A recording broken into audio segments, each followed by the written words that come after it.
Boa noite a todos, mais uma vez reunidos, em nome de Deus e de Jesus, dando continuidade às nossas leituras, ao nosso estudo da doutrina espírita, que tanto nos alimenta a alma, nos traz consolo, esclarecimentos.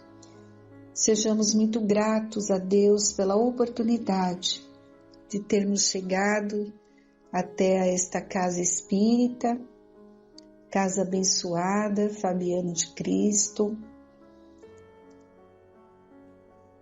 Que saibamos valorizar, porque tenhamos a certeza que muito auxílio estamos recebendo. Dando início então à nossa palestra, sempre com a leitura do Evangelho segundo o Espiritismo, por Allan Kardec. Hoje vamos ler mais um item do capítulo 5, Bem-aventurados os aflitos, perda de pessoas amadas e mortes prematuras. É uma mensagem do Espírito Sansão. Ele era membro da Sociedade Espírita de Paris, 1863. Quando a morte vem ceifar em vossas famílias, levando sem consideração os jovens em lugar dos velhos, dizeis frequentemente: Deus não é justo, pois sacrifica o que está forte com o futuro pela frente, para conservar os que já viveram longos anos, carregados de decepções. Leva os que são úteis e deixa os que não servem para nada mais. Fere o coração de mãe, privando da inocente criatura que era toda a sua alegria. Criaturas humanas, é nisto que tendes necessidade de vos elevar, para compreender que o bem está muitas vezes onde pensais ver a cega fatalidade. Por que medir a justiça divina pela medida da vossa? Podeis pensar que o vosso Senhor dos mundos queira, por um simples capricho, infligir-vos penas cruéis? Nada se faz sem uma finalidade inteligente, e tudo o que acontece tem a sua razão de ser. Se prescustasseis melhor todas as dores que vos atingem, sempre encontraríeis nelas a razão divina, razão regeneradora, e vossos miseráveis interesses que representariam uma consideração secundária. Acreditai no que vos digo. A morte é preferível, mesmo numa encarnação de 20 anos, a esses desregramentos vergonhosos que desolam as famílias respeitáveis, ferem o coração de mãe e fazem branquear antes do tempo os cabelos dos pais. A morte prematura é quase sempre um grande benefício que Deus concede ao que se vai, sendo assim preservado das misérias da vida ou das seduções que poderiam arrastá-lo à perdição. Aquele que morre na flor da idade não é uma vítima da fatalidade, pois Deus julga que não lhe será útil permanecer maior tempo na terra. Vejam, aqui está bem claro, que nada acontece sem a permissão de Deus. Muitas vezes, dependendo da situação, do caminho que o espírito está seguindo, das escolhas, é melhor que retorne à pátria espiritual, que é a sua verdadeira vida, do que ficar aqui errando, criando novos débitos, não se recuperando. Então, em determinados momentos, a espiritualidade avalia a situação e é decidido que é melhor o espírito retornar. É uma terrível desgraça, dizeis, que uma vida tão cheia de esperanças seja cortada tão cedo. Mas de que esperanças quereis falar? Das esperanças da terra, onde aquele que se foi poderia brilhar, fazer a sua carreira, a sua fortuna? Sempre essa visão estreita, que não consegue elevar-se acima da matéria. Sabeis qual teria sido a sorte dessa vida tão cheia de esperanças, segundo entendeis? Quem vos diz que ela não poderia estar carregada de amarguras?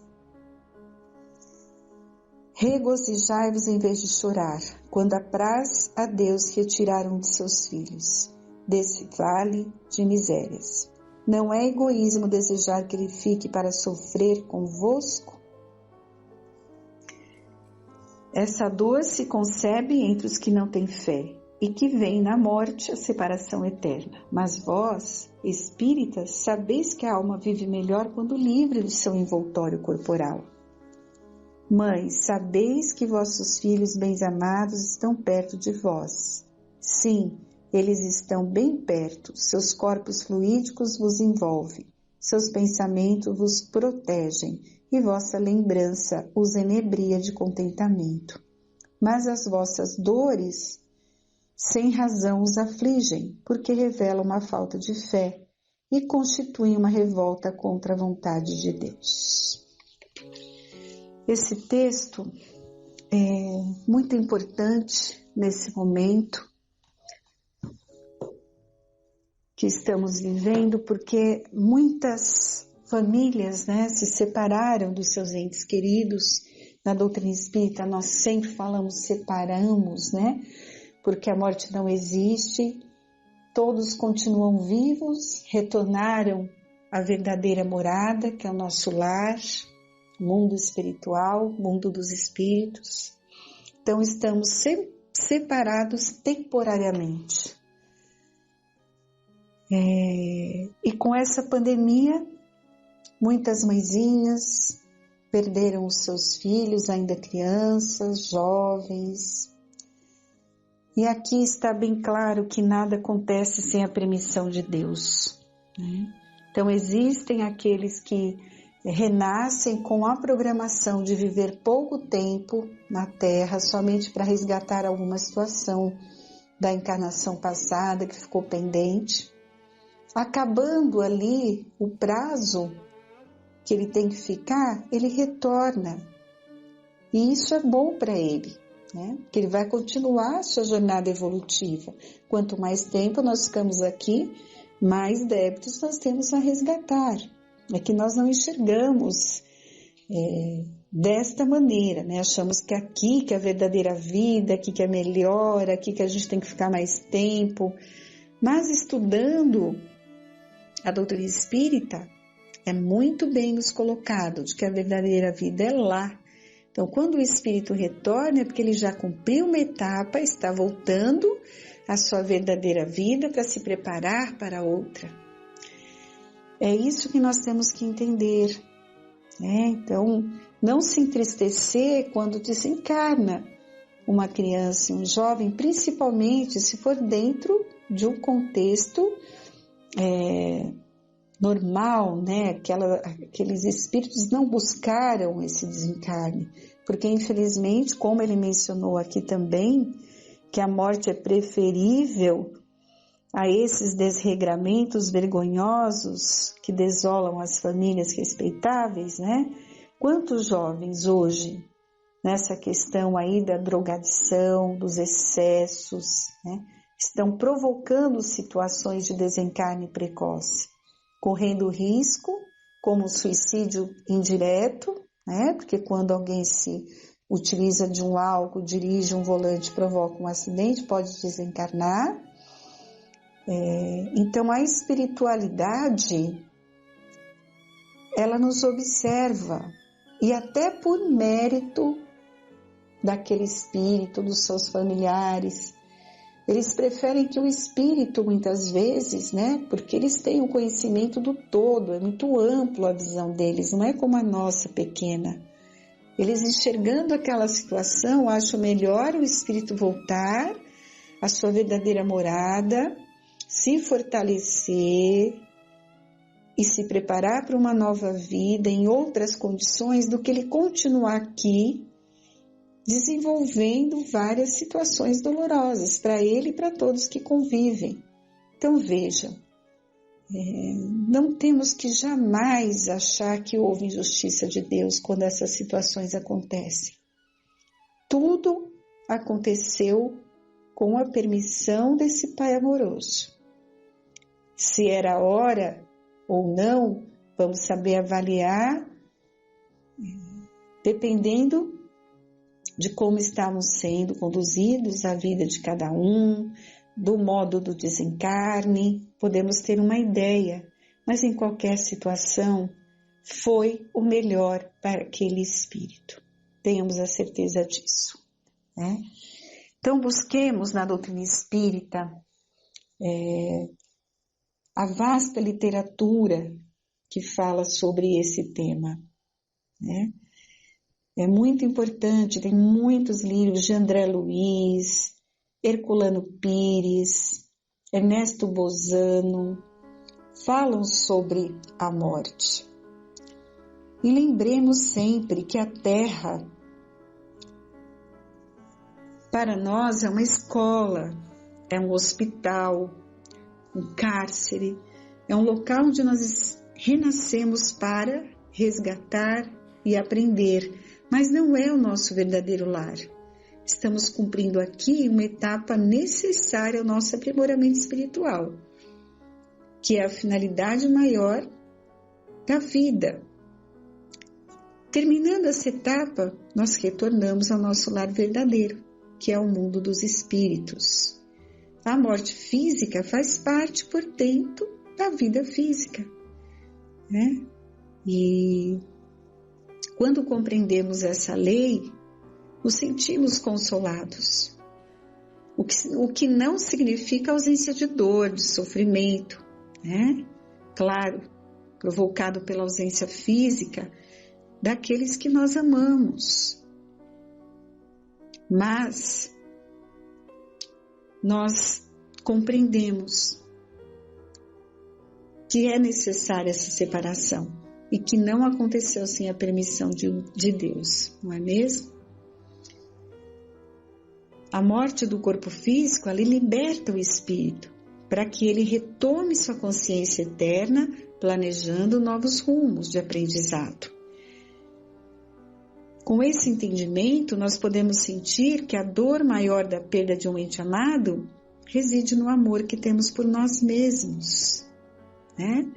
Então, a reencarnação é sempre a bênção do recomeço no corpo físico, para que o espírito tenha contato com as leis divinas que precisa conhecer, mas é apenas um estágio, e como qualquer estágio, tem um fim.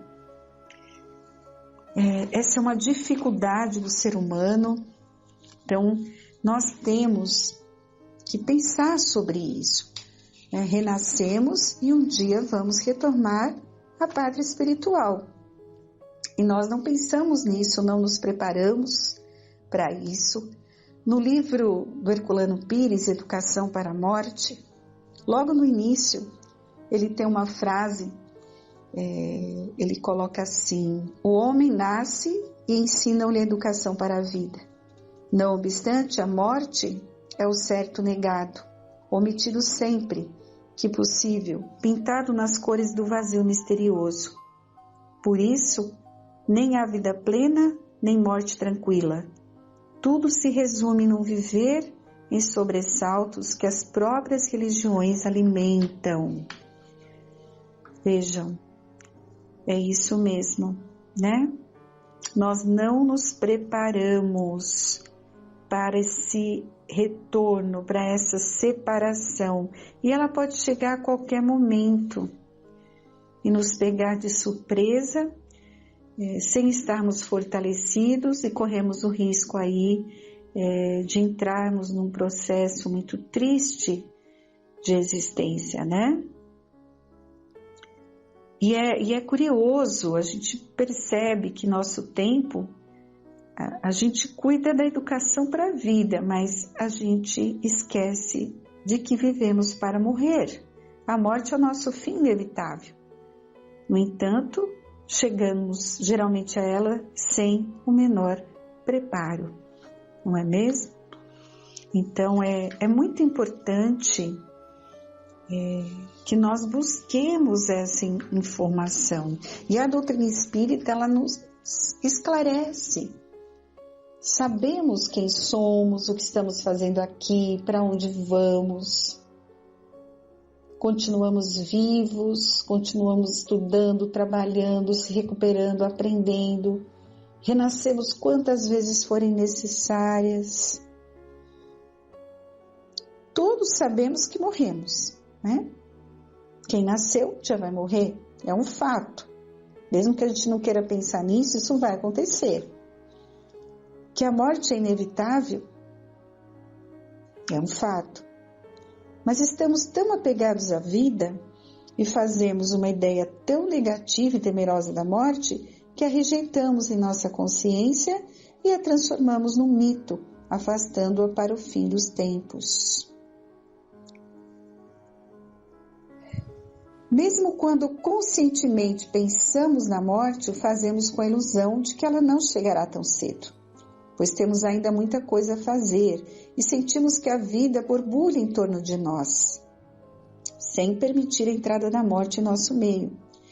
Isso é uma forma ingênua de protelarmos a nossa morte, segundo as exigências, do instinto de conservação. Assim, aliviamos o medo da morte, confiantes no poder da vida. Mas de nada valem essas pequenas trapaças, E a morte chega quando menos a esperamos. E não raro nos leva para outra vida, sem nos dar tempo para compreender o que acontece.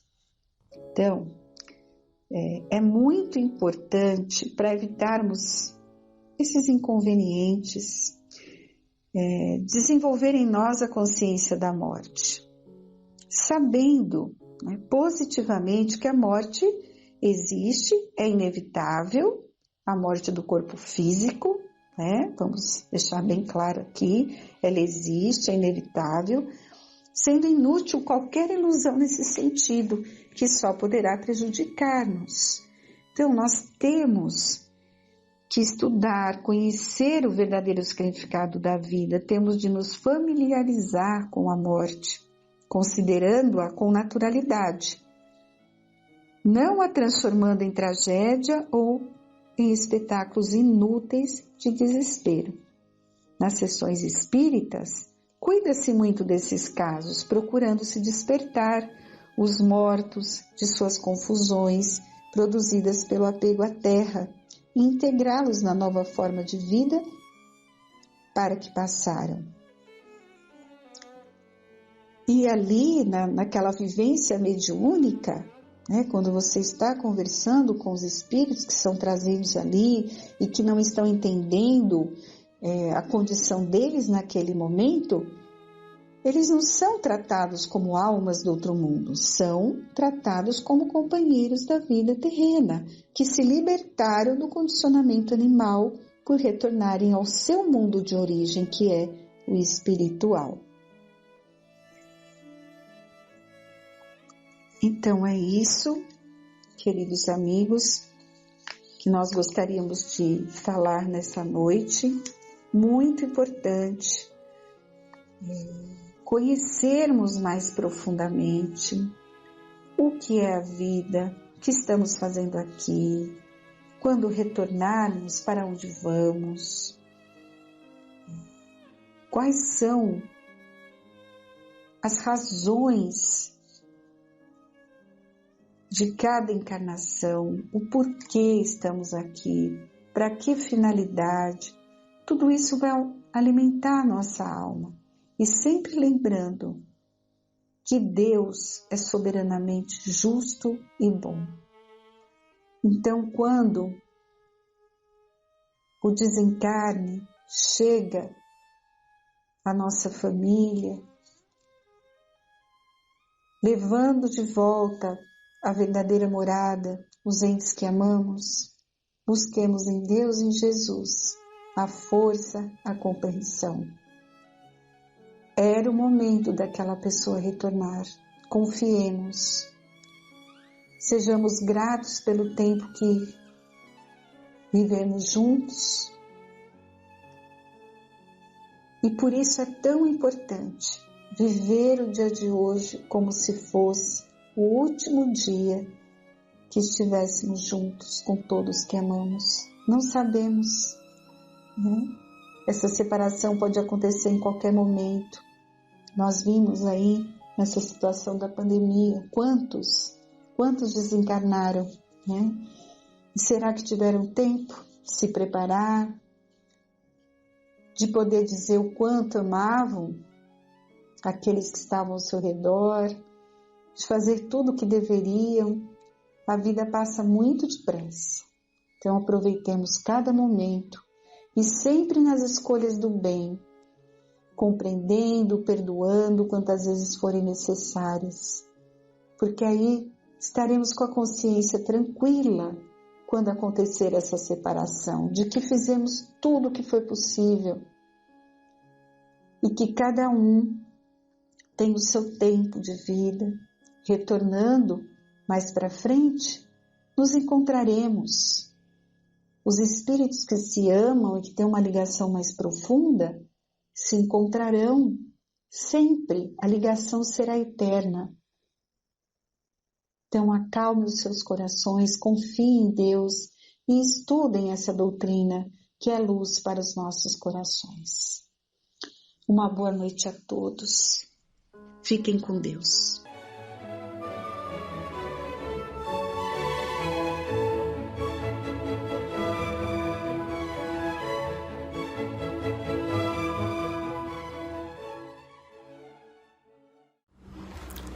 Boa noite a todos, sejam todos bem-vindos. Vamos dar continuidade aos trabalhos desta noite. Hoje nós vamos falar sobre o capítulo 5 de um livro chamado Mediunidade, do Herculano Pires, chamado O Ato Mediúnico. Esse capítulo, ele é exatamente o trabalho que fazemos lá na casa de Fabiano. Então eu gostaria que vocês sentissem a beleza desses escritos aqui do Herculano Pires e que eles são bastante explicativos para o nosso trabalho lá na casa. Vejam só, eu vou começar a ler. O ato mediúnico. O ato mediúnico é o momento em que o espírito comunicante e o médium se fundem na unidade psicoafetiva da comunicação. O espírito aproxima-se do médium e o envolve nas suas vibrações espirituais. Estas vibrações irradiam-se do seu corpo espiritual, atingindo o corpo espiritual do médium. A esse toque vibratório, semelhante a de um brando choque elétrico, reage o espírito do médium. Realiza-se a fusão fluídica. Há uma simultânea alteração no psiquismo de ambos. Cada um assimila um pouco do outro. Uma percepção visual desse momento comove o vidente que tem a aventura de capturá-la. As irradiações perispirituais projetam sobre o rosto do médium a máscara transparente do espírito. Compreende-se, então, o sentido profundo da palavra intermúdio. Ali estão fundidos ao mesmo tempo distintos o semblante radioso do espírito e o semblante humano do médium, iluminado pelo suave clarão da realidade espiritual. Essa superposição de planos dá aos videntes a impressão de que o espírito comunicante se incorpora ao médium.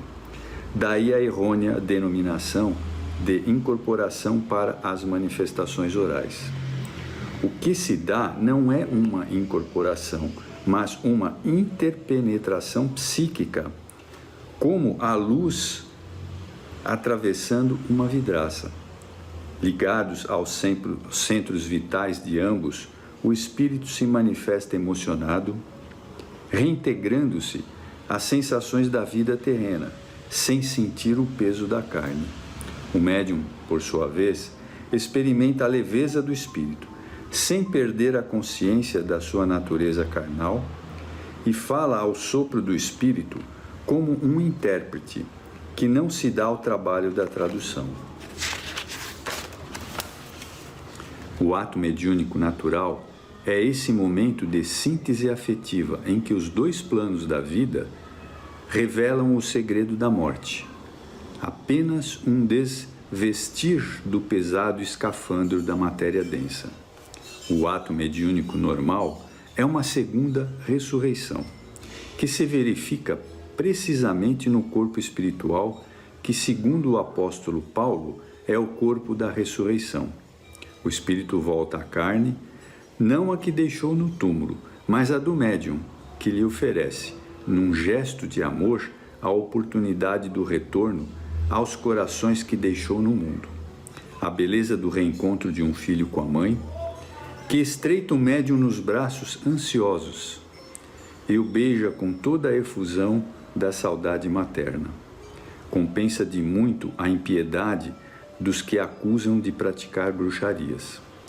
Nos casos de materialização, nada mais belo do que Lombroso, com sua mãe, materializada através da mediunidade de Eusápia Paladino, na sessão a que fora levado pelo professor Sciaia de Milão.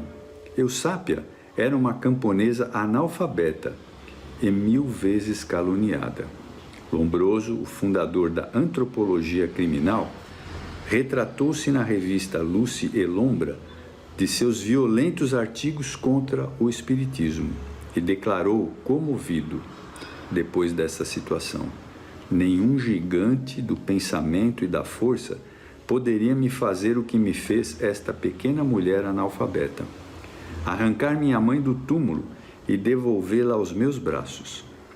Frederico Figner, introdutor do fonógrafo no Brasil, levou sua esposa desolada a Belém do Pará, na esperança de um reencontro com a menina Raquel, sua filha, que haviam perdido, o que quase os levara à loucura, ele e a esposa.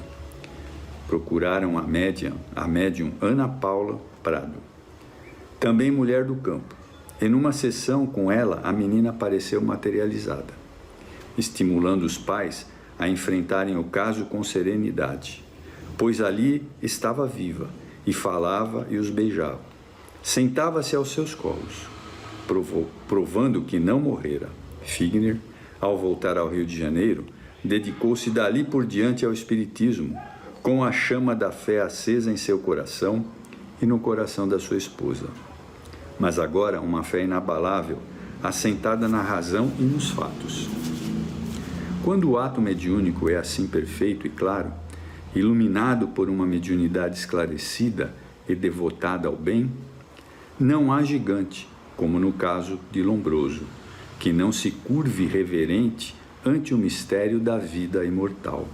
O médium se torna o instrumento da ressurreição impossível, provando aos homens que a morte não é mais do que o lapso no intermúdio que separa os vivos da carne dos vivos no espírito. Compreende-se, então, o fenômeno da ressurreição de Jesus, que não foi o ato divino de um Deus, mas o ato mediúnico de um espírito que dominava, pelo saber e pela pureza, os mistérios da imortalidade. Esse é Jesus. Quando o ato mediúnico não tem pureza e a beleza de uma comunicação amorosa, tem o calor da solidariedade humana e é iluminado pela caridade cristã. Numa sessão comum de socorro espiritual, como ocorre na nossa casa, os médios sentados ao redor da mesa, os doutrinadores apostos, espíritos sofredores e espíritos maldosos e vingativos, sob controle dos orientadores espirituais, são aproximados dos médiuns que desejam servi-los. O quadro é bem diferente do que apresentamos acima. Não há beleza nem serenidade nos espíritos comunicantes, nem resplendor ou transparência nas suas faces. Há desespero, dor, expressão de rebeldia ou ímpetos de vingança. Os médiuns sentam-se inquietos, não raro temerosos. A aproximação dos comunicantes é incômoda, desagradável. As vibrações perispirituais são ásperas e sombrias. O vidente se aturde com aquelas figuras pesadas e escuras que transformam a fisionomia dos médiuns, mas na proporção em que os doutrinadores encarnados dão o socorro de suas vibrações e de seus argumentos fraternos aos necessitados, o quadro se modifica, com as luzes vacilantes que se acendem nas mentes conturbadas. Vejam, é exatamente o trabalho que fazemos lá na casa de Fabiano. Os guias espirituais manifestam-se em socorro dos doutrinadores e suas vibrações acalmam a inquietação do ambiente. O trabalho é penoso. Criaturas recalcitrantes no mal recusam-se a compreender a relativa negativa em que se encontram. Espíritos vencidos pela dor das encarnações penosas mostram-se revoltados. Os que trazem o coração esmagados por injustiças e traições exibem vinganças e fazem ameaças terríveis. Mas a palavra fraterna, carregada de bondade e amor, iluminada pelas citações evangélicas, vai aos poucos amortecendo as explosões de ódio. Às vezes, a autoridade do dirigente ou de um espírito elevado se faz sentir, para que os mais rebeldes compreendam que estão sob um poder persuasivo, mas enérgico. Uma pessoa que desconheça o problema dirá que se encontra numa sala de hospício, sem controle, ou assiste a um psicodrama de histéricos em desesperos. Psicólogos sistemáticos ririam com desdém. O dirigente dos trabalhos parece um leigo a brincar com explosivos perigosos. Fanáticos das seitas dogmáticas julgam assistir a uma cena de possessão diabólica. Mas a sessão chega ao fim, com tranquilização total do ambiente. Um espírito amigo comunica-se com palavras de agradecimento. Em silêncio, todos ouvem a prece final de gratidão aos espíritos bondosos que ajudaram a socorrer as sombras sofredoras.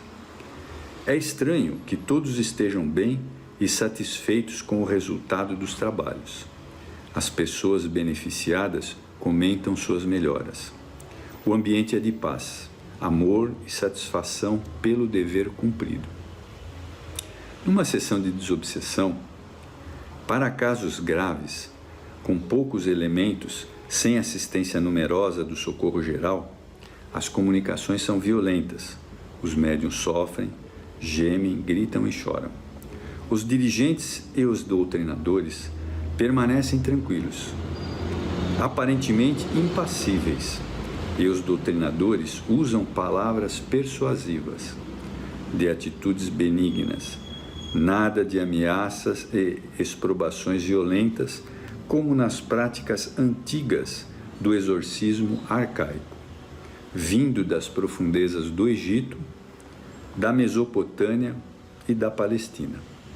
Nada de velas acesas, de símbolos sacramentais, de expulsão de entidades diabólicas. A técnica é de persuasão, de esclarecimento racional. Uma menina de 15 anos chega carregada pelos pais. Há uma semana dormia em estado cataplético. As primeiras tentativas de despertá-la, agita-se e levanta-se furiosa aos gritos. 4 ou 5 homens não conseguem contê-la. Parece dotada de força indomável. Mas, pouco a pouco, se acalma.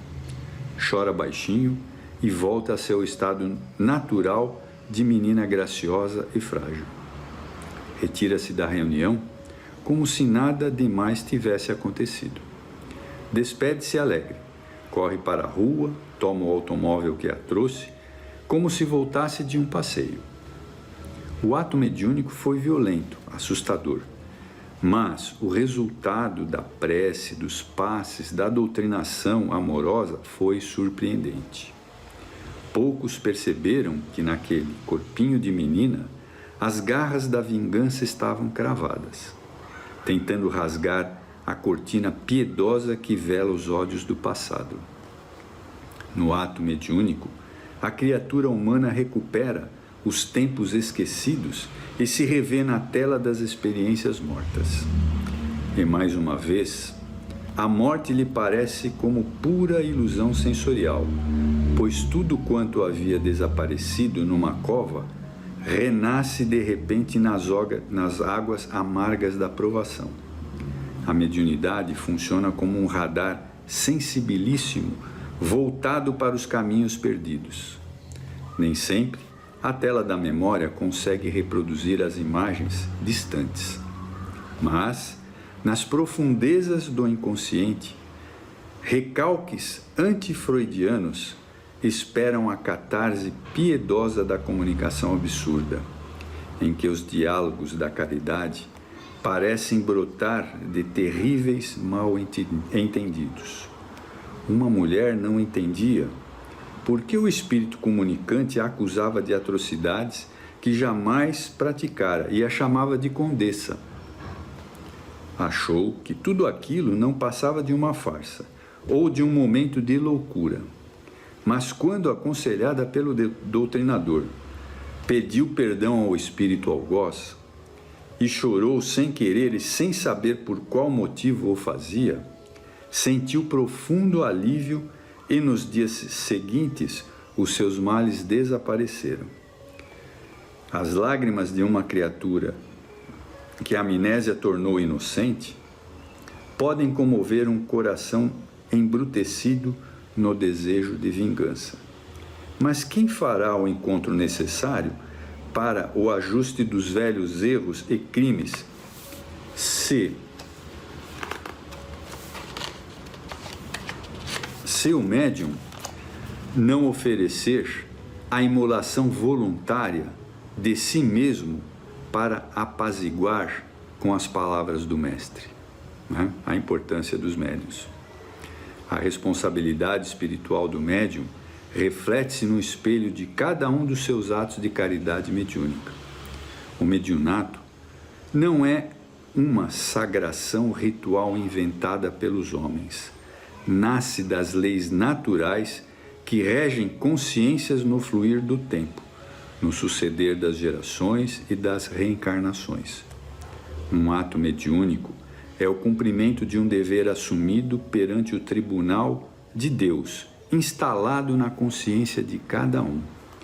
Quando o médium se esquiva a esse cumprimento, engana a si mesmo, pensando enganar a Deus. Sua própria consciência se incumbirá de condená-lo quando soar a hora do veredito irrecorrível. Nada justifica a fuga a um compromisso forjado à custa de sacrifício alheio. As leis morais da consciência têm a mesma inflexibilidade das leis materiais naturais. Nossa consciência de relação capta apenas a realidade imediata que nos encontramos, mas a consciência profunda guarda o registro indelével de todos os compromissos assumidos no passado e todas as dívidas morais que pensamos apagar nas águas do Létis, o rio do esquecimento das velhas mitologias. O rio Létis secou nas encostas áridas do Olimpo, o cenáculo vazio dos antigos deuses. E aqui agora prestem atenção nessas palavras do Herculano. Hoje só temos um Deus que não precisa vigiar-nos do alto de um monte, nem citar-nos suas leis para serem inscritas em tábuas de pedra. Estas leis estão gravadas a fogo em nossa própria carne. Nossos atos determinam no tempo as situações em que nos encontramos em cada existência. E o mediunato é o passaporte que Deus nos concede para a libertação do passado, através de um só ato, o mais belo e mais honroso de todos, que é o ato mediúnico. A responsabilidade mediúnica não nos foi imposta como um castigo. Nós mesmos a assumimos na esperança de redenção, que não virá do céu, mas da terra, de maneira pela qual fizermos as nossas travessias existenciais no planeta, um mar de lágrimas ou estradas floridas pelas obras de sacrifício e abnegação que soubermos semear.